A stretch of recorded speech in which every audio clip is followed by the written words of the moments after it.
Hello students. आज हम chapter 2 से टॉपिक डिस्कस करने जा रहे हैं। Chapter 2 units and measurement. तो हमने प्रीवियस वीडियो में जो डिस्कस किया था कॉम्बिनेशंस ऑफ एरर के बारे में डिस्कशन किया था। तो इसमें एक पॉइंट और रहा है, वो आपका है error in case of a measured quantity raised to a power. मतलब कोई यदि आपके पास क्वांटिटी दी हुई है और उसकी यदि कोई पावर हो, तब आपको एरर किस तरीके से कैलकुलेट करेंगे, हम एरर किस तरीके से निकालेंगे, तो यहाँ पर ये दिया गया है। तो सपोज z बराबर ए स्क्वायर, इस तरीके से आपके पास कोई गिवन है, तो आप इसे लिखोगे then delta z upon z की फॉर्म में लिखोगे, क्योंकि z में जो एरर हो सकती है डेल्टा z हो सकती है। तो delta z upon z equal to delta a upon a plus delta a upon a, क्योंकि यहाँ पावर 2 टाइम्स लिखा हुआ है, तो आप दोनों को आप अलग अलग लिखोगे। अब इसको आप ट्वाइस जो लिखा हुआ है, इस वजह से हम दोनों क्वांटिटी सेम है, तो इसे आप 2 करके इस तरीके से, या 2 को आप पहले लिख के डेल्टा ए अपॉन ए भी आप लिख सकते हो, दोनों चीज एक ही है। ठीक है। Hence the relative error is a square is 2 times of the error, ना 2 टाइम्स है एरर। तो अगर इस तरीके से कोई फॉर्म दी हुई हो, तो z बराबर a की पावर p, b की पावर क्यूब अपॉन c की पावर r। यदि पावर इस तरीके से दिया हो, तो then delta z upon z बराबर p पहले आ जाएगा, delta a upon a plus q, delta v upon v plus r, delta c upon c। तो इस तरीके से हम यदि कोई क्वांटिटी आपके पास गिवन है और उसकी यदि पावर दी हुई हो, तो हम इस तरीके से हम कॉम्बिनेशन ऑफ एरर कैलकुलेट कर सकते हैं।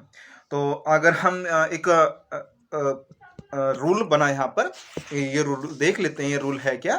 तो relative error is a physical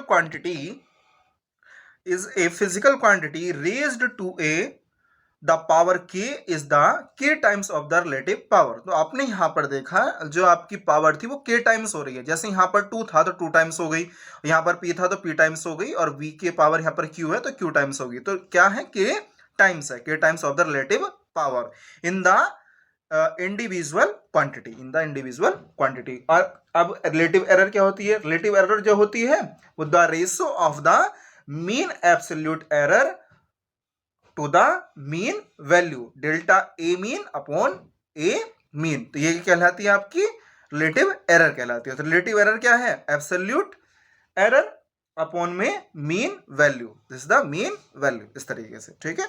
तो ये आपका क्लियर हो गया होगा। यहाँ पर हमने बात करी यदि कोई क्वांटिटी है, यदि उसकी कोई पावर दी हुई हो, तो हम किस तरीके से कैलकुलेट करेंगे। ठीक है। इसके बाद एग्जाम्पल डिस्कशन कर लेते हैं। Example 2.10, 2 resistors of resistance R1 बराबर 100 plus minus 3 ohm and R2 बराबर 200 plus minus 4 ohm are connected in series. एक बार सीरीज में दिया हुआ है।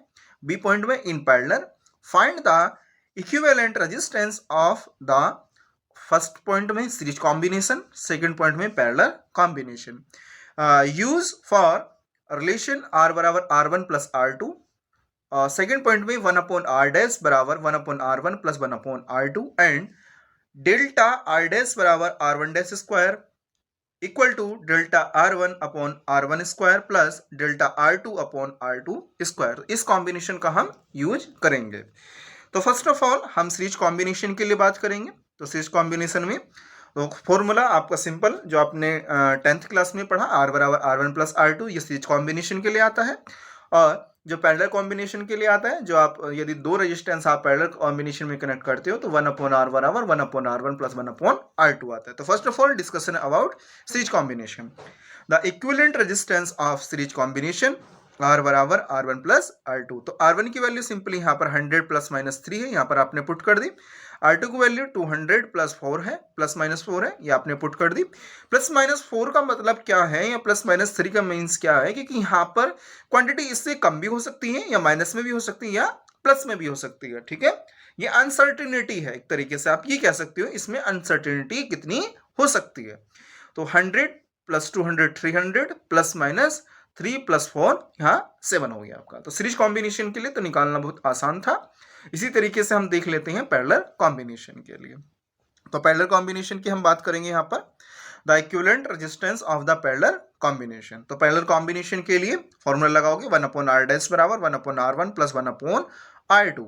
तो r डैश कितना हो जाएगा, क्योंकि आप यहाँ पर जब एलसीएम लोगे r1 और r2 तो r2 प्लस r1 हो जाएगा। तो r डैश निकालने के लिए r1 r2 आपको ऊपर चला जाएगा और r1 प्लस r2 नीचे आ जाएगा। r1 की वैल्यू यहाँ पर 100 है, r2 की वैल्यू 200 है और r1 प्लस r2 कितना हो जाएगा 300 हो जाएगा। तो यहाँ से 0 से 0 कैंसिल, 200/3 तो 66.70 ओम आ जाएगा आपके, या 66.7 ओम आ गया आपके पास। ठीक है, अब आपने क्या काम किया, यहाँ से r डैश की वैल्यू यहाँ से कैलकुलेट कर ली, लेकिन मुझे क्या निकालना है, क्योंकि हमें जो निकालना है पूरी एरर के साथ निकालना है एरर, क्योंकि यहाँ पर देखो प्लस माइनस जो 7 आया ये आपका क्या है, ये आपका r डैश है एक तरीके से। तो हम ये भी साथ में पुट निकालना है डेल्टा r डैश। तो यहाँ पर भी आप इसी तरीके से निकालोगे। तो डेल्टा r डैश का यहाँ पर जो फॉर्मूला है, डेल्टा r डैश बराबर r dash square equal to delta r1/r1 square plus delta r2/r2 square. तो डेल्टा r डैश निकालने के लिए हम क्या काम करेंगे, डेल्टा r डैश बराबर r डैश स्क्वायर तो आपका इधर चला जाएगा और साथ में इधर भी, क्योंकि दोनों साइड मल्टीप्लाई दोनों के साथ। तो यहाँ पर लिख दोगे डेल्टा r डैश बराबर r dash square delta r1/r1 square plus r dash square delta r2/r2 square. यहाँ पर आप वैल्यू पुट कर दीजिए। अभी आपकी जो वैल्यू आ रही है डेल्टा की जो वैल्यू आ रही है, डेल्टा r1 की जो वैल्यू है वो आपकी है 66.7। तो यहाँ पर वैल्यू पुट कर दीजिए 66.7 और r1 की वैल्यू यहाँ से कितनी है आपकी 100 थी, वहाँ पर 100 थी और यहाँ पर कितनी है आपकी r2 की 200।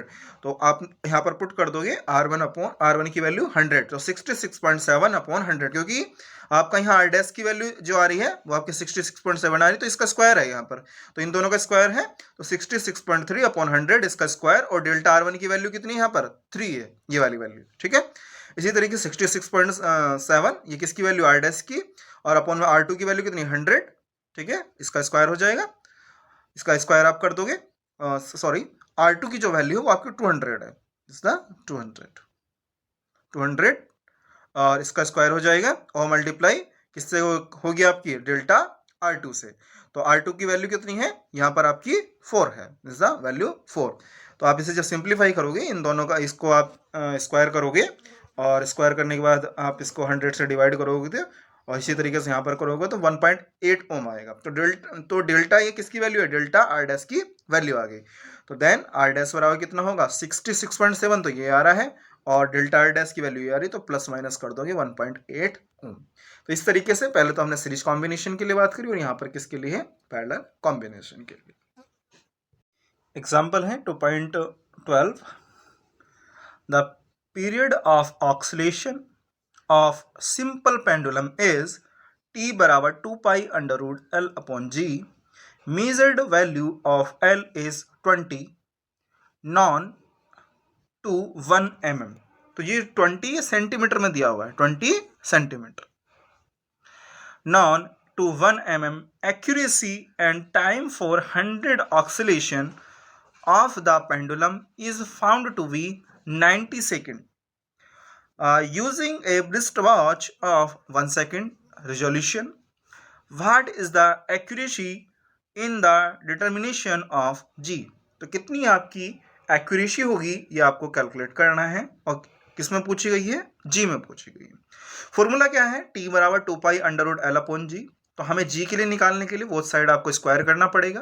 तो स्क्वायर करोगे तो आपका आएगा टी स्क्वायर इक्वल टू 2 का स्क्वायर कितना होगा 4, पाई का क्या होगा 5 स्क्वायर, अंडर रूट हट जाएगा L/g आ जाएगा। ठीक है, G आपको निकालना है तो G आप इधर ले जाओगे तो G बराबर आपका हो जाएगा 4π² L/t स्क्वायर आपका आ जाएगा। ठीक है, अब हम क्या काम करेंगे, आपको मालूम है T बराबर क्या होता है, स्मॉल t/n होता है। ठीक है, ठीक है, जो टाइम ऑफ ऑक्सीलेशन जो होता है वो आपका T बराबर होता है, जो टाइम पीरियड होता है T/n होता है। तो डेल्टा T कितना होगा, डेल्टा T बराबर डेल्टा T/n हो जाएगा। तो यहाँ पर जब आप डिवाइड करोगे डेल्टा T/t लेके आओगे तो डेल्टा T आपका ऊपर हो जाएगा और स्मॉल t आपका नीचे आ जाएगा। ठीक है, क्योंकि आपको पता है ये आपका क्या बना डेल्टा T/t और डेल्टा T/t ये आपका जो शो कर रहा है रिलेटिव एरर को शो कर रहा है। रिलेटिव एरर क्या होती है, मीन एब्सोल्यूट एरर अपॉन में मीन वैल्यू। तो ये क्या है आपका, इस तरीके से रिलेटिव एरर है। अब इसको आप लिख लोगे कि 4π² तो ये कांस्टेंट है, इसे तो आप लिखने की कोई आवश्यकता नहीं है। तो जी के लिए कितना होगा, डेल्टा जी अपॉन जी हो जाएगा, इक्वल एल के लिए क्या होगा, एल के लिए डेल्टा एल अपॉन एल हो जाएगा, और ये प्लस और 2 ऊपर चला जाएगा और डेल्टा टी अपॉन टी आ जाएगा, जो अभी आपको पावर के लिए बताया गया था। वैसे ऊपर जाके माइनस होगा, लेकिन हम माइनस नहीं प्लस क्वांटिटी हम लेके चलेंगे यहाँ पर, क्योंकि वहाँ पर प्लस माइनस था इस तरीके से। ठीक है, तो डेल्टा एल की वैल्यू यहाँ पर कितनी दी हुई है, तो डेल्टा एल जो आपका दिया हुआ है यहाँ पर 1 mm है, 1 mm को जब आप सेंटीमीटर में चेंज करोगे तो 0.1 आ जाएगा, तो 0.1 अपॉन में 20 आ जाएगा, प्लस 2 डेल्टा टी कितना है आपके पास, दिस द 1 सेकंड रिवोल्यूशन, तो 1 आ जाएगा, और टी की वैल्यू कितनी है, दिस द 90, तो 1 अपॉन 90। आप इसे सिंप्लीफाई करोगे पॉइंट से तो 0.005 आएगा, और यहाँ पर आएगा 0.022, इन दोनों को जब आप ऐड करोगे तो 0.027 आ जाएगा। ठीक है, तो ये आपकी रिलेटिव एरर आ गई। अगर आपसे पूछा जा रहा है कि परसेंटेज एरर कितनी होगी, तो आप क्या काम करोगे, 100 से मल्टीप्लाई भी कर सकते हो, या फिर आप यहाँ पर भी वैल्यू कैलकुलेट कर सकते हो दूसरे मेथड इस तरीके से। तो जब परसेंटेज एरर निकालने का जी में, तो डेल्टा जी अपॉन जी मल्टीप्लाई 100, आप यहाँ दोनों साइड में मल्टीप्लाई कर दी, चाहे इस तरीके से भी आप कैलकुलेट कर सकते हैं, या डायरेक्टली आप यहाँ पर भी 100 से मल्टीप्लाई कर सकते हैं। तो delta L upon L multiply 100 to delta T upon T into 100, तो यहाँ पर आपकी ये जो वैल्यू कैलकुलेट करके जो आ रही है 0.005 आ रही है, मल्टीप्लाई 100 करोगे, ये जो वैल्यू कैलकुलेट करके आ रही है वो आपकी आ रही है 0.02 मल्टीप्लाई 100 कर दोगे तो आपका 2.7 आ जाएगा। तो 2.7 जो नियर इक्वल टू है, जो उसके आसपास में जो 3% है, क्योंकि हम इसे 2.5 से ज़्यादा है लेकिन 3 से कम है, तो 3% हम लेके चलेंगे इस तरीके से। ठीक है, तो आपने यहाँ पर क्या निकाला, एक्यूरेसी निकाली जी के लिए। तो इस बेस पे काफ़ी क्वेश्चन आपके पूछे जाते हैं, तो इस तरीके से आपको प्रिपेयर होना चाहिए। और नेक्स्ट टॉपिक है आपका सिग्निफिकेंट फिगर क्या होता है। तो every measurement result in A number that includes real digit and uncertain digit. Reliable digit plus the first uncertain digit are called significant digit or significant figure। तो क्या होता है, मतलब जब हम किसी वैल्यू का हम मेजरमेंट करते हैं तो किस वैल्यू तक हम उसे सर्टेन मान के चलते हैं। ठीक है, जिस वैल्यू तक हम सर्टेन मान के चल रहे हैं तो उसको हम क्या बोलते हैं, सिग्निफिकेंट फिगर बोलते हैं। जैसे मान लीजिए सिग्निफिकेंट फिगर क्या हुआ, जैसे 3.47 बोल दिया, तो 7 जो है वो आपका 5 से ज्यादा है, तो मतलब फिक्स है। अगर वहां पर 7 की जगह मैं अगर 2 की बात करूं या 1 की बात करूं, तो 1 को वहां पर हम नेग्लेक्ट कर सकते हैं, तो वो अनसर्टेन हो गया एक तरीके से। तो रिलेबल डिजिट और अनसर्टेन डिजिट, मैं उसी चीज को बोल रहा हूं। तो जहां पर ये चीजें आपकी इंक्लूडेड होती हैं, इस चीज को हम क्या बोलते हैं, सिग्निफिकेंट फिगर बोलते हैं। ठीक है, तो these indicate the precision of measurement which depend on least count of measuring instrument। तो ये किस पर डिपेंड करते हैं, मेजरिंग इंस्ट्रूमेंट पर डिपेंड करते हैं, उसकी लिस्ट काउंट कितनी है। और लिस्ट काउंट के बारे में मैंने आपको बताया कि जैसे लिस्ट काउंट जो हो सकती है, जैसे कोई हम स्केल की बात करते हैं तो स्केल की जैसे 1 mm होती है। लिस्ट काउंट जो सबसे छोटी क्वांटिटी, हम जिस क्वांटिटी जो चीज लेके चले, जो इंस्ट्रूमेंट लेके चल रहे हैं, जो हम कैलकुलेट कर सकते हैं। तो एग्जाम्पल के तौर पे मैंने यहाँ पर बताया period of oscillation of A pendulum is 1.62 second. अगर इस तरीके से कोई दिया हुआ है तो 1 और 6 तो फिक्स है, ठीक है, इनको तो आप छोड़ नहीं सकते, लेकिन 2 क्या है आपका, अनसर्टेन है। तो यहाँ पर लिखा हुआ है here 1 and 6 are reliable and 2 is uncertain. तो thus the measured value has 3 significant figure. तो इसमें वैल्यू कितनी होगी सिग्निफिकेंट फिगर की, 3 होगी, 1 2 3 इस तरीके से। ठीक है, तो 3 सिग्निफिकेंट ऑफ फिगर है। तो इस तरीके से हम सिग्निफिकेंट फिगर कैलकुलेट करते हैं। जैसे आपके पास दिया हुआ है, अगर दे दिया 0.12 तो 12, तो इस तरीके से 2 उसकी सिग्निफिकेंट फिगर होगी। तो इस तरीके से हम सिग्निफिकेंट फिगर कैलकुलेट करते हैं। तो नेक्स्ट वीडियो में हम और जानेंगे सिग्निफिकेंट फिगर के में। आज के लिए इतना ही, थैंक यू।